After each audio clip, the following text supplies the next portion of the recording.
The sky above Rhea Prime burned crimson. What had once been a peaceful expanse dotted with orbiting platforms and merchant vessels was now ablaze with plasma fire and the scattered debris of defense stations. Ambassador Kira Velian stood at the panoramic window of the government complex. Her slender fingers pressed against the reinforced glass as she watched another civilian evacuation ship struggle to break atmosphere. Anti-aircraft fire streaked upward from Vorthan ground forces that had established positions in the northern quadrant. "Will it make it?" Tom Hayes asked, coming to stand beside her. The young Earthman had been her cultural liaison for nearly 2 years now. His assignment with the Relian Diplomatic Corps nearly complete when the invasion began. Before Kira could answer, the ship's engines flared brilliantly, pushing it beyond the reaching tendrils of enemy fire. A collective sigh of relief echoed through the command center. "That's the 7th transport today," Director Vale said, approaching them with a datapad clutched in his hand. The military coordinator looked exhausted, dark circles under his eyes from 3 days without sleep. "At this rate, we might evacuate another 10,000 civilians before the main Vorthon fleet arrives." Kira nodded grimly. "And how many million remain?" Vale's silence was answer enough. 3 weeks ago, the Relian Federation had been the very model of interstellar peace and prosperity.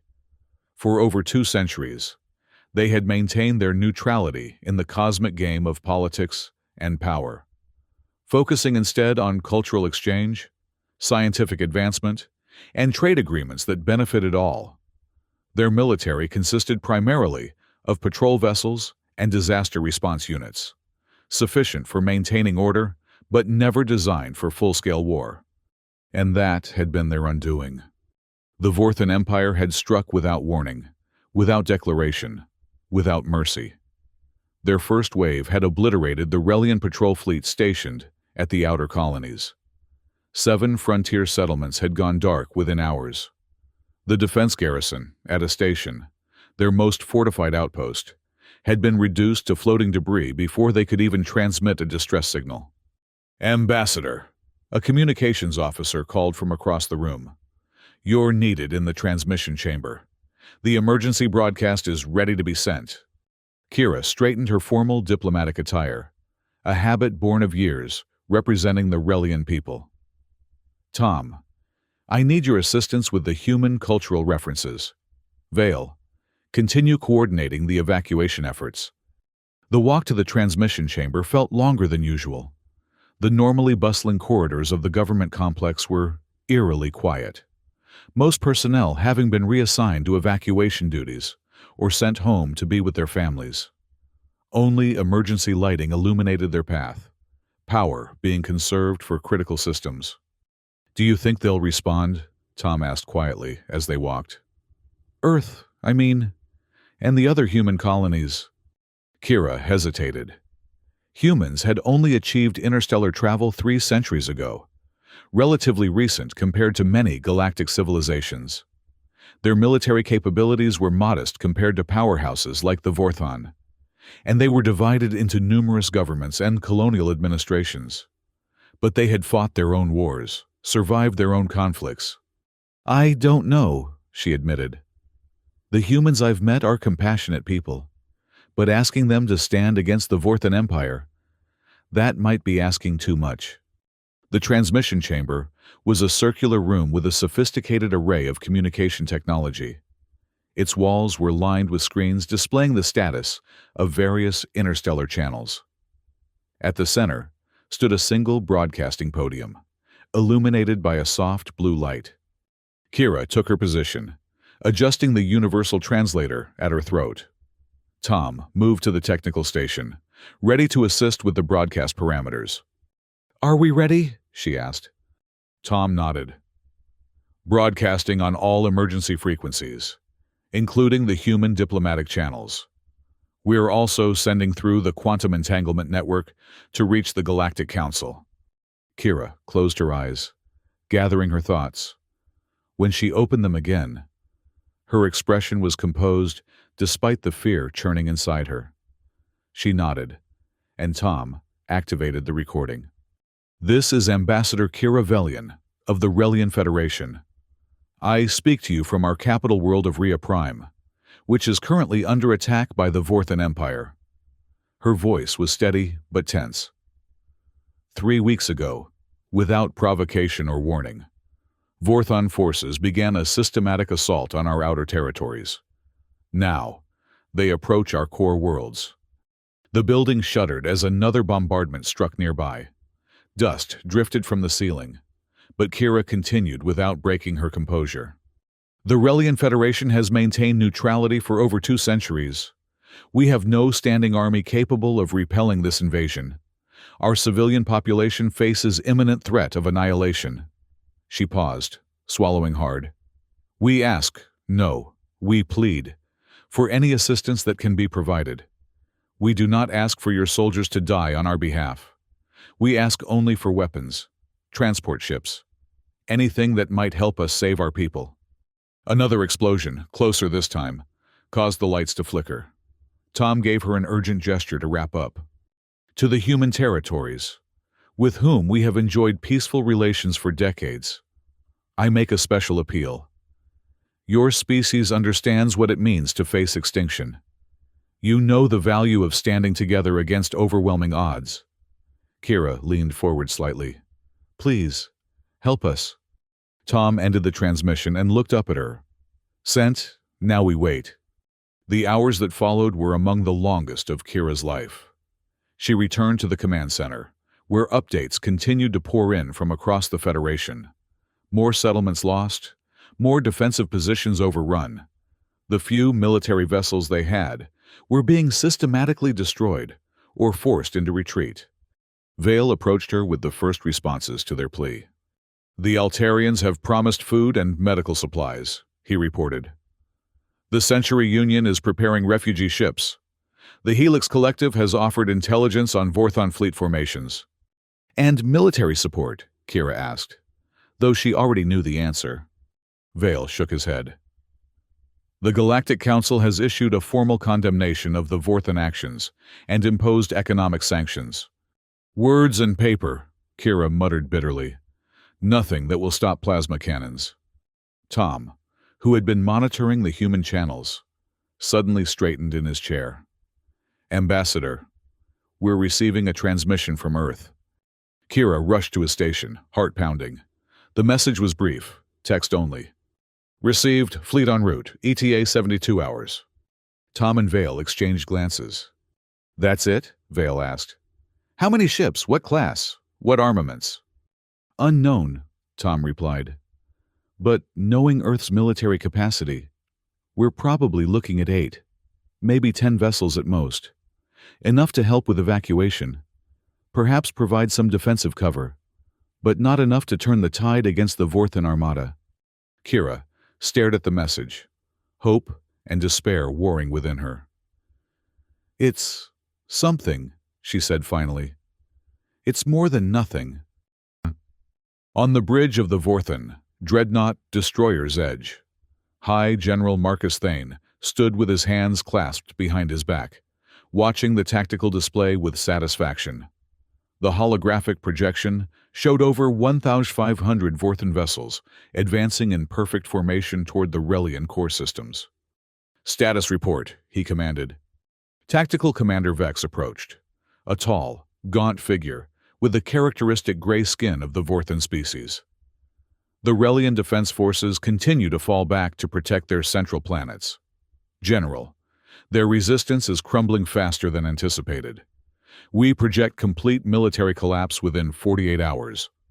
"Excellent," Thane said, his lipless mouth curving into what passed for a smile among his kind. "And what of this human intervention we've detected?" "Negligible," Vex assured him. "Our intelligence suggests a small contingent of vessels, a token force at best. The humans have always been fractious, unable to coordinate on a meaningful scale. This will be no different." Thane nodded. "Nevertheless, I want interceptors ready. The humans have occasionally displayed unexpected resourcefulness. I would prefer to eliminate any variables before we make our final push to Rhea Prime." "As you command, General." As Vex departed to relay the orders, Thane turned his attention back to the tactical display. The Relian Federation had long been a tempting target. Resource-rich worlds, strategic positions, and most importantly, a weak military presence. Their policy of neutrality had made them complacent, unprepared. Soon, they would be another conquered territory under the Vorthon banner, their resources fueling further expansion, their people serving the Empire. And if a few human ships got caught in the crossfire, well, that would serve as a useful lesson to other species considering interference in Vorthon affairs. Meanwhile, on Luna Base, the primary military headquarters for human space operations, Vice Admiral Rebecca Stone stood in a command center, very different from the one on Rhea Prime. Instead of the elegant, flowing architecture of the Relians, this was a place built for war, efficient, practical, and humming with activity. The central holographic display showed dozens of communication links connecting to human fleets across explored space. Officers moved purposefully between stations, relaying orders and coordinating movements with precision born of years of training. "Status report," Stone commanded, echoing Thane's words half a galaxy away, though with a very different intent. "The Europa Alliance has committed 67 heavy vessels, Admiral," reported her executive officer. "The Mars Colonial Union has pledged 84. The Tidy Border Patrol is sending 12 of their long-range interceptors. We're still getting confirmations from the outer colonies. But Wolf 359, Kepler, and Beta Prime have all diverted their exploration and research vessels." Stone nodded, studying the numbers as they continued to climb on the display. "And the independent merchant guilds?" "Surprisingly supportive, ma'am. Over 600 converted cargo and mining ships are being armed and prepped for combat operations." Stone allowed herself a small smile.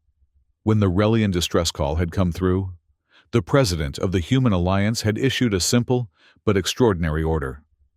Every ship that can fly, be it warship, trader, miner, or passenger liner, is to set course for Relian space. This is a humanitarian mission of the highest urgency. The response had exceeded all expectations. Vessels from every human territory, colony, and independent settlement were converging. Civilian engineers were working alongside military personnel to outfit commercial ships with weapon systems. Retired soldiers were volunteering alongside fresh recruits. The communication system chimed again as another fleet reported in. The green dots representing human vessels on the galactic map continued to multiply.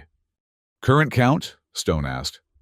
3,027 ships, Admiral, with more confirming by the minute. Stone studied the tactical projection showing the Vorthon advance. "Will we make it in time?" "It'll be close," her executive officer admitted. "The Vorthon main fleet will reach Rhea Prime approximately 24 hours before our vanguard arrives." Stone's expression hardened.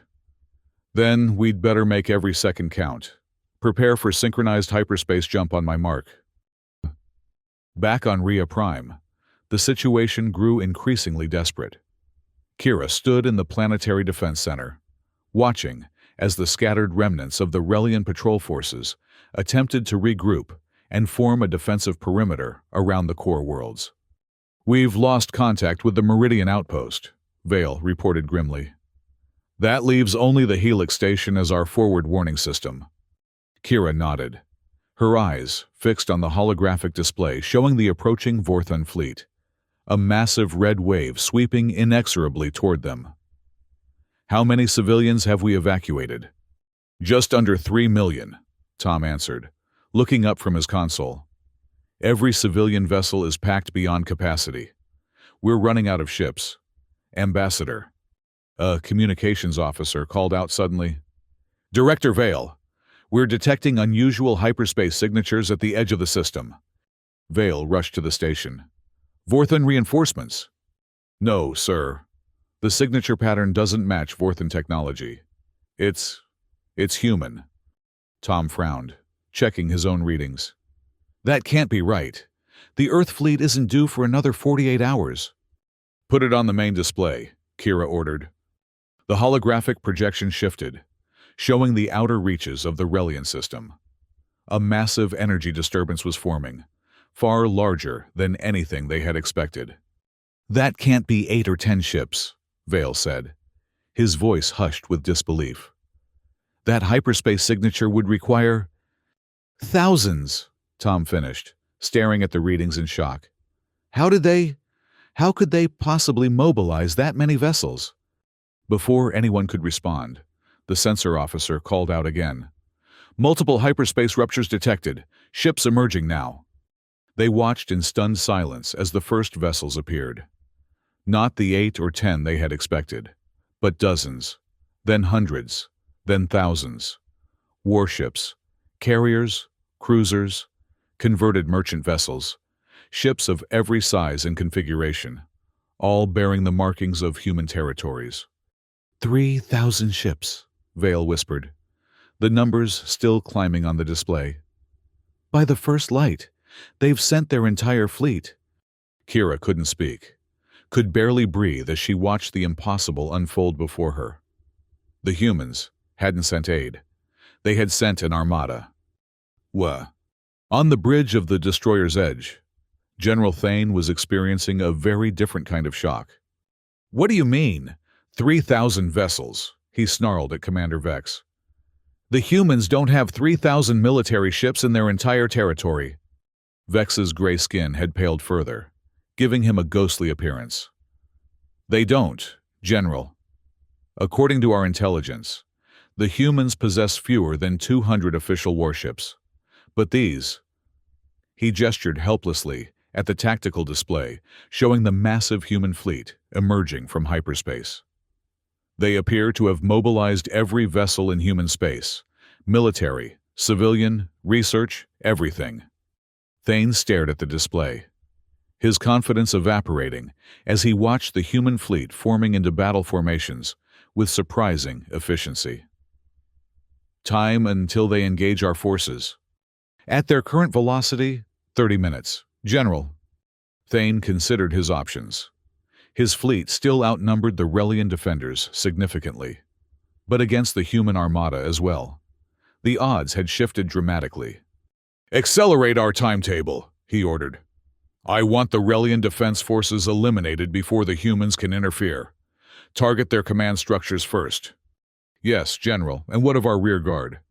"Reposition them to intercept the human fleet. Delay them as long as possible." As his officers rushed to comply, Thane studied the approaching human forces with growing unease. This was not the token gesture he had expected. This was something else entirely, something he had not prepared for. The battle began exactly as Vice Admiral Stone had predicted. The Vorthan forces, suddenly pressed for time, launched an all-out assault on the Relian defensive line, seeking to break through before the human fleet could arrive in support. Stone watched from the bridge of the human flagship Defiance as the first wave of Vorthan ships engaged the beleaguered Relian defenders. "Relian forces are sustaining heavy casualties," her tactical officer reported. "Their central command structure is under direct attack." Stone nodded grimly. "As expected. The Vorthan want to decapitate their leadership before we can intervene." She turned to her communications officer. "Signal the fleet. Execute Operation Hammer. Battle Group Alpha will engage the Vorthan main force directly. Battle Group Beta will flank and target their command ships. Battle Group Gamma will pursue any retreating vessels and prevent regrouping." Across the human fleet, officers relayed the commands. Ships adjusted their trajectories, weapon systems powered up, and fighter squadrons prepared for launch. "All ships report ready, Admiral." Stone took a deep breath. "Commence attack." The first wave of human ships accelerated toward the Vorthan fleet, energy weapons charging as they closed the distance. The Vorthan, now caught between the remnants of the Relian defense forces and the approaching human armada, hastily adjusted their formation. 30 seconds later, the battle was joined in earnest. Energy beams crisscrossed the void of space, creating a deadly lattice of destructive force. Missiles and torpedoes traced glowing arcs between vessels. Fighter squadrons engaged in swirling dogfights around the larger capital ships. From the defense center on Rhea Prime, Kira, Tom, and Vale watched in stunned amazement as the battle unfolded. "The humans are targeting the Vorthon command ships," Vale observed, pointing to the tactical display where a wing of human cruisers was driving deep into the Vorthon formation. "Smart," Tom commented. "Vorthon battle doctrine emphasizes centralized command. Take out their leadership, and their tactical coordination suffers." Kira could barely process what she was seeing. The humans, whom she had expected to send a token force at best, had committed their entire available fleet, and they were fighting with a coordination and determination that belied their reputation as a fractious, divided species. On the destroyer's edge, General Thane was coming to the same realization. "Pull back to defensive formation," he ordered, as another of his command ships reported critical damage. "Concentrate fire on the human capital ships." But it was already too late.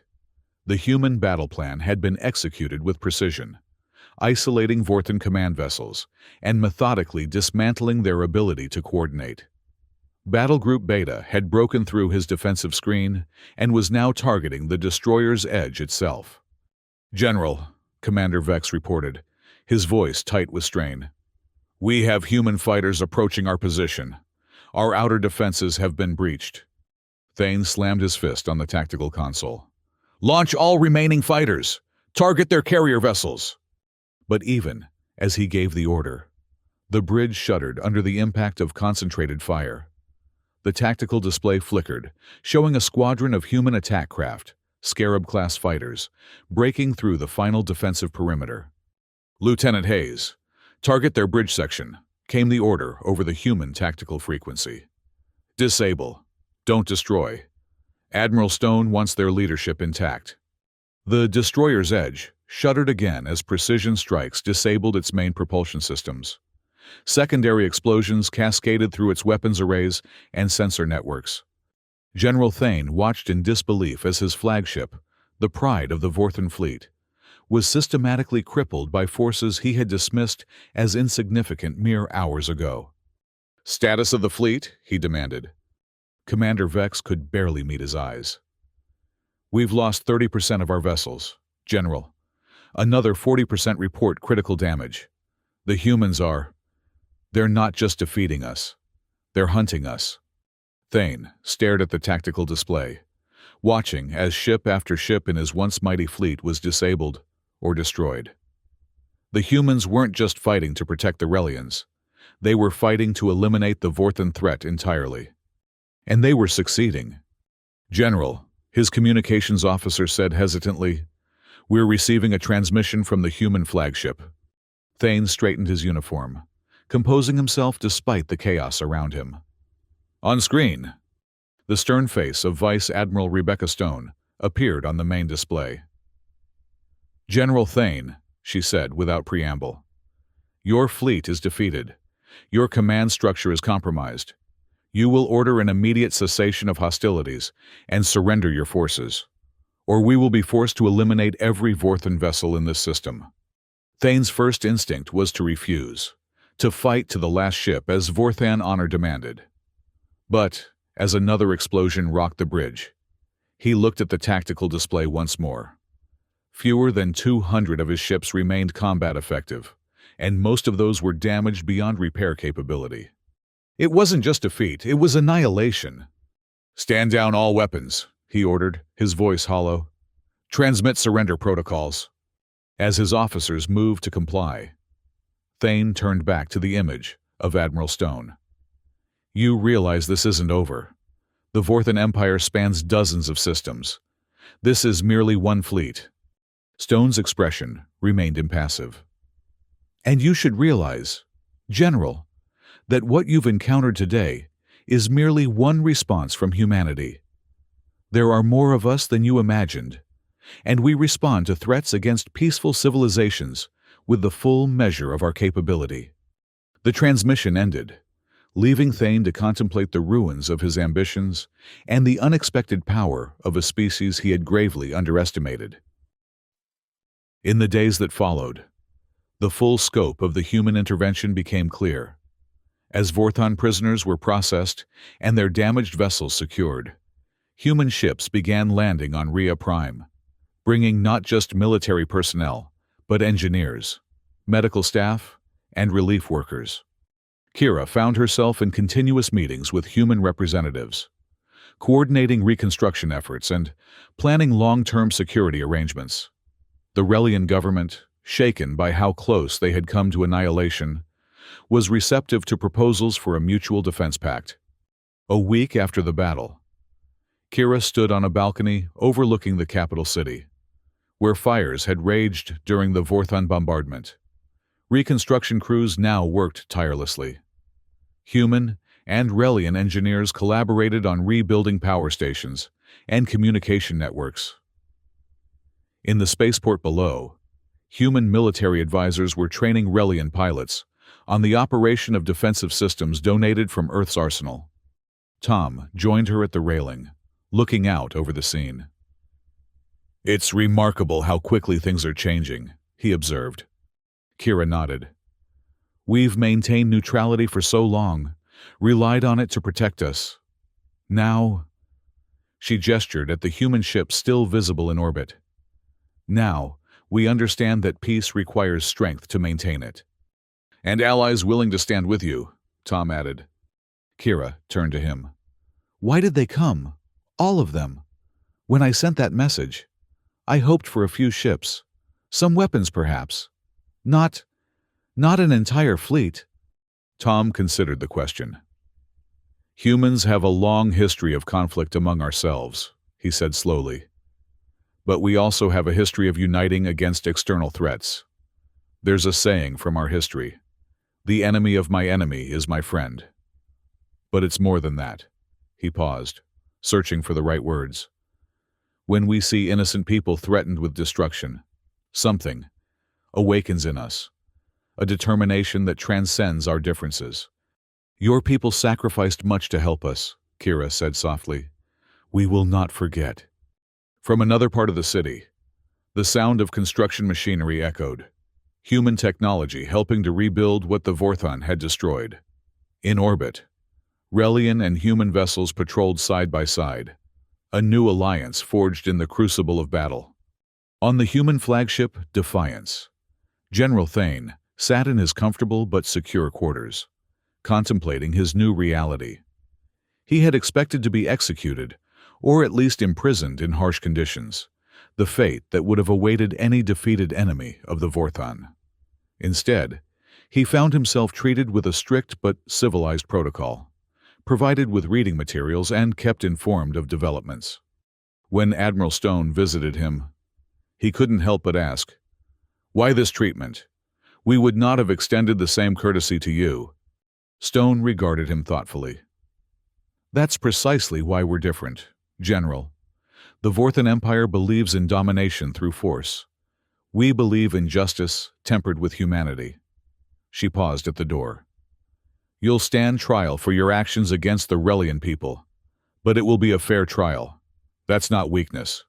As your people might believe, it's the foundation of true civilization." As she departed, Thane turned to the viewport, watching as human and Relian ships moved in coordinated patterns through space. The Vorthon had underestimated not just the humans' military capability, but their fundamental character, their willingness to defend others at great cost to themselves, their ability to unite despite their differences. It was a lesson the Vorthon Empire would not soon forget. 2 months after the battle, representatives from across human space gathered in the Grand Hall of the Relian Federation to witness the signing of the Human-Relian Mutual Defense Treaty. The hall, recently repaired after suffering damage during the invasion, was filled to capacity with diplomats, military officers, and media from both civilizations. Kira, as the Federation's chief diplomat, took her place at the signing table, facing the assembled representatives of humanity's various governments and colonies. What had once been disparate, sometimes competing entities had united in a common cause, and found strength in that unity that none had anticipated. As she prepared to sign the document, Kira addressed the assembly.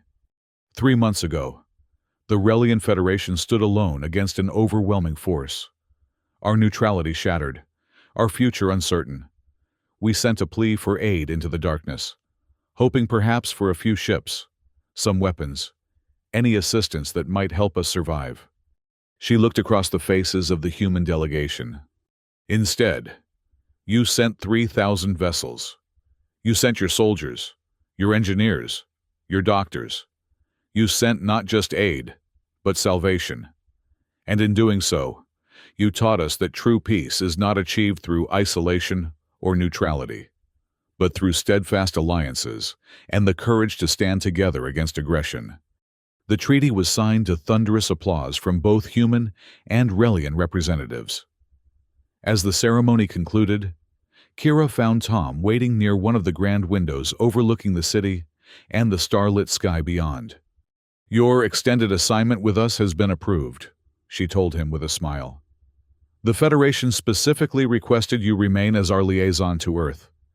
Tom nodded, his expression thoughtful as he gazed up at the stars.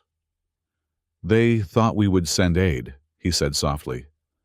"Not an entire fleet." Kira followed his gaze to where the lights of orbiting vessels, human and Relian, traced patterns against the darkness. "And we thought we would face the darkness alone," she replied. "Instead, we found the brightest alliance we could have imagined." Together, they watched the stars, where ships from two civilizations patrolled side by side, guardians of a peace now built not on neutrality or isolation, but on the strength found in standing together against the gathering shadows. In the vast blackness of deep space, beyond the borders of both Relian and human territory, a Vorthan communication vessel drifted, its stealth systems active as it gathered intelligence on the new alliance. Inside, analysts compiled reports on the unprecedented mobilization of human forces and the emerging defensive network being established throughout Relian space. The captain of the vessel reviewed the final assessment before transmitting it to the Imperial High Command. Human response capabilities exceed all previous intelligence estimates by orders of magnitude. Recommend comprehensive reassessment of expansion plans in sectors adjacent to human space. As the encrypted transmission was sent, the captain contemplated the images captured during the battle. Thousands of human ships, of every size and configuration, united in common purpose despite their different origins. It was something the Vorthan, with their rigid hierarchy and centralized control, struggled to comprehend. The humans had not merely helped the Relians. They had revealed themselves as a force to be reckoned with in galactic affairs. The balance of power had shifted, and the ripples of that shift would be felt across the stars for generations to come. The Vorthan vessel silently reoriented itself and slipped away into hyperspace, carrying word of a new reality that would force even the mighty Vorthan Empire to reconsider its path. Behind it, the combined patrols of human and Relian ships continued their vigilant watch, a symbol of an alliance forged in fire, and now standing firm against whatever challenges the universe might bring. And on Rhea Prime, as the reconstruction continued and new defensive systems were installed, Kira stood in the newly rebuilt Planetary Defense Center, watching the integrated tactical display that now showed human and Relian forces operating as one. The neutrality that had defined her people for centuries was gone, replaced by something stronger, a shared commitment to defend not just territory, but values. "They came when we called," she murmured to herself, remembering the moment when the sky had filled with human ships. All of them. It was a memory that would sustain the Relian people through the challenges ahead, and a warning to any who might threaten peace in this corner of the galaxy. For they now knew that beyond the borders of human space waited not just a collection of fractious colonies and competing interests, but a force that, when united in purpose, could mobilize on a scale that defied imagination. They had thought humans would send aid, not an entire fleet. And that misconception had changed everything